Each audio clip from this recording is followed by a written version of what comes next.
recording? Okay. Hi, my name is Christina and I'm doing Anthony's 31 Days of Tarot 2019 challenge. I've gotten a little bit behind because I got sick and then life got in the way, and so I'm kind of doing like a batch. I apologize for the lighting. I completely need a new setup because this is my second time recording this because I got all the way through and put it on my computer and it's all blurry. I don't have a camera that has the flip out screen so I can see myself, so I have like a mirror behind it, and my lighting is terrible, and yeah, take two. Alright, so day 14. What tarot decks give you the most insight by way of the imagery and symbology of the cards rather than intuition or basic tarot knowledge? I would say the Deviant Moon Tarot is the one that I connected with in that way. I just got that one in November for my birthday, so I haven't gotten to work with it a ton. I've used it for a few free client readings, and for myself I just used it on the 20th, so 2 days ago, for Anthony's Tarot by the Moon for this past full moon. And I don't have a lot of decks, but I have a good amount, I guess, for a beginner. And this is the first deck that I unboxed and immediately was able to get like the meanings with the symbols that were on the cards. Like Deviant Moon is still Rider-Waite, but there's a lot of different symbols, and like the imagery is not quite the same in some of them. But I never had a problem. I haven't had a problem reading with those cards, and there's just something about the way that they're drawn and just like the little tidbits of information you can gather through the illustrations. I have it right here actually. So let's see. So like, I'm sure everybody has seen this deck by now, but so like Ace of Wands, like it's just, there's just so much in these. I mean, I could put one down and I will just stare at it and just look it over and really connect with the imagery and the cards. And this is definitely the deck that does that for me. And I plan on using it a lot more. That I think it was one of my like goals for this year. I think I had to do that in another video about decks that I want to use more, and this is definitely at the top of my list. So I've been purposely grabbing it for like free readings and then for all my own readings. I don't think I've worked with any other decks so far in 2019 because I really want to kind of like make this like my main go-to deck. So that was day 14. Day 15 is what is in your tarot to go bag or your tarot travel bag. So I haven't done any readings in person. I keep telling myself that I need to practice like with friends and like people I know and do like in-person readings, because it's obviously very different than doing remote readings and like typing up a reading and sending it to somebody. So I don't really have a tarot to go bag. The closest thing I have is I do dark moon / new moon rituals for my pagan group. So I have like a bag that has like all my ritual supplies in it that I take with me. And we are following Anthony's Tarot by the Moon for that. I post that and everybody can see the spread, and then we do the spread during the ritual. Everybody uses their own decks and does their own reading. And so like in my ritual bag, I have like one of my Rider-Waite Smith tarot decks and like a tarot, I think I had a tarot cloth. Yeah. And then I forgot to grab it, and I plan on making sure I have it for next time, which is I have a singing bowl, and I really like using that to kind of like cleanse the air, kind of like reset everything. The sound, something about that sound just works for me.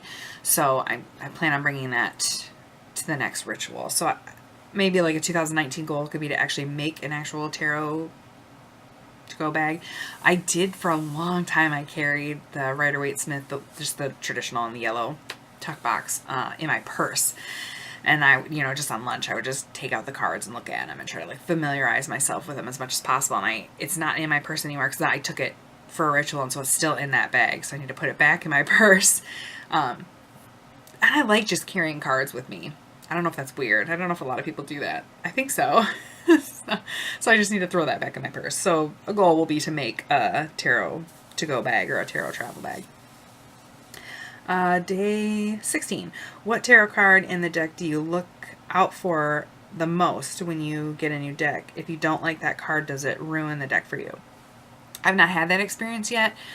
The cards that I look for is like my astrological card, which is the card that I feel like the strongest about, I guess, is death. I'm a Scorpio, so I always look at the death card, and for some odd reason I always look at the really difficult cards, and I think it's just because I want to see how they're going to depict it. So I always look at the Tower, the Ten of Swords, and the Nine of Swords. There's never been even like, so none of the decks I obviously purchased, because I purchased them, I've never had that issue with, and I've watched like a lot of unboxings, a lot of like first impressions of decks, and I've never seen like them do like a whole unboxing and there's like one card that bothers me to the point that I wouldn't buy the deck. I've had it where like there's like multiple cards that I don't like the way that they depict them or the illustrations or whatever, and so I wouldn't buy that deck. But I've never had like one card stop me before. I mean, it might happen. The deck that comes to mind though with that question is the 8 Coins Tattoo Tarot. I don't have it out, but the Ten of Swords in that deck, the way that is depicted is so brutal. Like, I know that card is difficult and supposed to be brutal, but there's just something about the way that it was drawn for that one. I'll try and like put a picture in the video here. It's really brutal, but it didn't stop me from buying it. It's just one of the more uncomfortable depictions of the Ten of Swords, but I still bought it. Day 17. What is your favorite way to tarot journal? Planners, apps, bullet journals. So I've tried all sorts of different ways to tarot journal, and the best way that I like so far, because there's something about actually writing that I really like. I've tried on my iPad and I wasn't a big fan. I've tried typing, wasn't a big fan. So I have, I think these are $5 at Michael's. They have like a whole line of all these like little lined, I'm sure they're just considered journals. I use this to tarot journal in. I put like notes in here, things I've learned, my spreads. I think I put a few like client readings in here that I thought were like really interesting, or things that I wanted to remember. And then my other thing that I also tarot journal in is my Book of Shadows or grimoire type thing. It took me a long time to figure out how I wanted to do this because I wasn't a big fan of the digital, and I thought for a long time about like, I'm not an artist, I can't draw at all. I really, really wish I could. So the idea of getting like a book, like a bound blank book is just, it's too intimidating. It's too intimidating. And I wanted to be able to like put in pages and take out pages, like especially if I screwed it up. So I can't believe it took me this long to figure something out either, because I'm such a planner freak. So I ended up going with a Happy Planner because they have the disc bound system. So if you buy the punch, you can punch your own pages and put them in and take them out and all that. So I couldn't believe it took me that long to figure out that would be perfect for me. So I ended up I also got this from Michael's, and this is a Happy Planner. I love the design on this one. It says, "Be filled with wonder." And then I love like the beginning here. It says, "Hey Moonchild." I love this. So in here I have, like, I printed and punched these out. And this is Athene's Tarot by Moon. I have this in here. And so I tarot journal on this because I'll write down which cards I got for each. And then I'll write, like, a longer explanation or summary or, the actual reading part in the smaller one. Which is fine. I don't mind having two at all. So this is actually, like, a planner, though. So I have my astrological chart in here and all sorts of stuff. But then I use the actual, like, planning part of it for rituals that I have and spreads that I've done, and then like this is like the posts that I did for 31 Days of Tarot and stuff. So I'm really enjoying this like half Book of Shadows, half tarot journaling, half like planner system that I have right now. I mean, who knows if I'll end up like sticking with it if I really, really like it. But, you know, I bought the punch for it. This was on sale. The punch I had like a coupon. I bought like the bigger rings. So like if this gets like really chunky, like if I start adding a lot of pages, I can make more room. So this has been great, between that and then the smaller one. I love both. They stay right there on my desk and I grab them and write in them. I love it. It's a great system for me. So there's an idea if you're still searching for one. Day 18 is what cards relate to you personally, not just your astrological association or court cards. So I know it says not your astrological, but definitely the death card for me. I'm definitely trying to like always reinvent myself or start anew, that kind of thing, metamorphosis and evolving, and that's definitely very me. So definitely the death card.